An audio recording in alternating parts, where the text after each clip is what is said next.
nandito na ako sa Kawak. Nakapasok na ako sa area nila. Pasok na daw. Diba? Sabi ko sa inyo eh. Lahat ng daan, hindi maaring walang daan na paikot-ikot.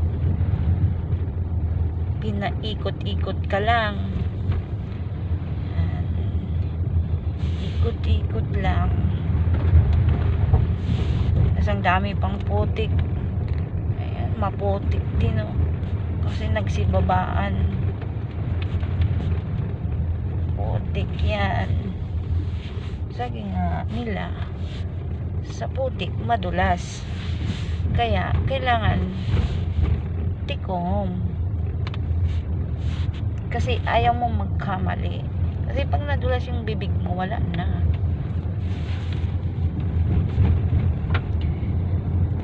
Sabi nga ng iba, kung talagang mahal mo siya, hayaan mo. Yan, sabi ko sa inyo, maputi. Grabe yung nangyari dito.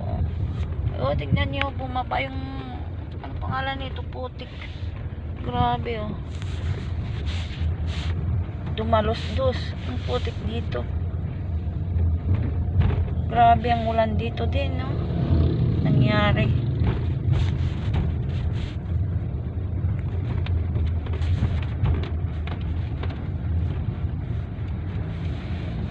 At dito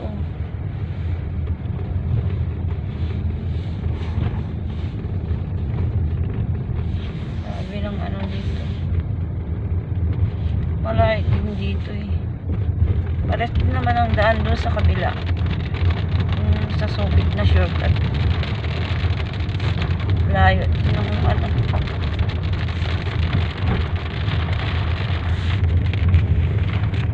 Ay, din ang daan nito.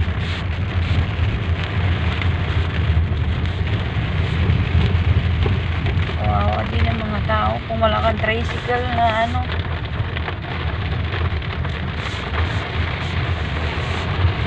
Sasakyan wala din sa inyo.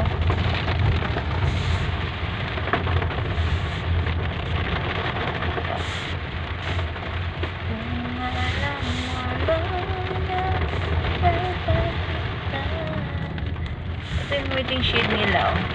Ayan, may stop. Ibig sabihin may namamasada dyan.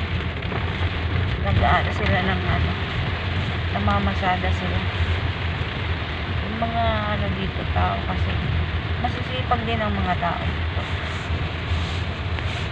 Sipag din.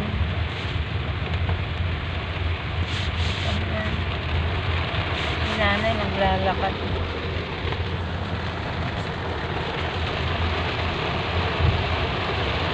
Hirap din ang daan dito.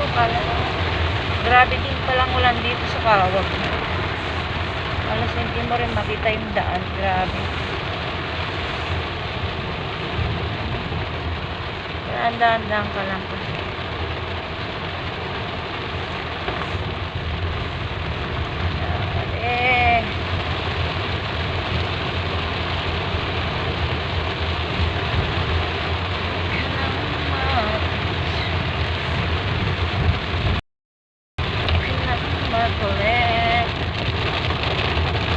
Yan ang taas.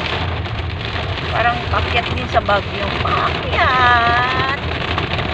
Parang ano din yan ah. Inakyat. Para ka rin pinasok. Inakyat. Lalalala.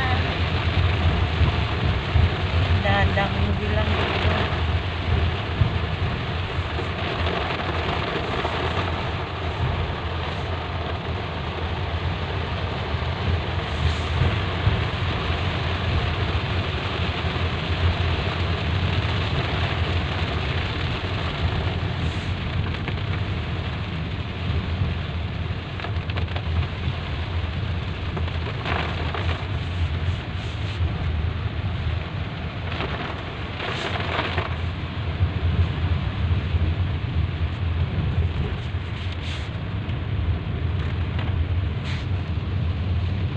Yeah, malapit na ako.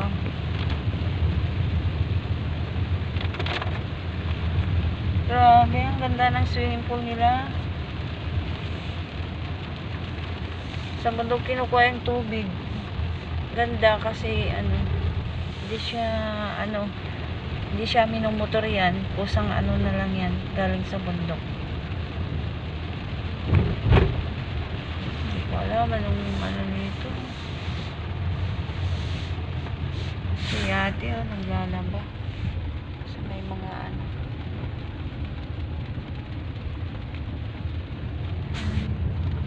si kuya naglilinis. Tatambak siya ng bahay. So, maganda yung bahay. So, tignan mo, ang dami na rin nakatira dyan. Ganda na rin yung bahay.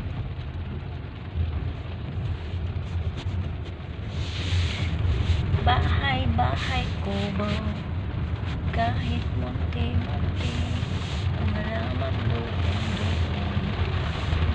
Pasok tayo dito. Sa looban pa naman sila.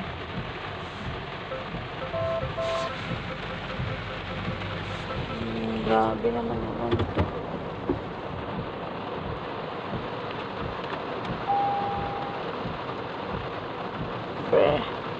Break. So, eto, pinapatigil ko muna yung ulan.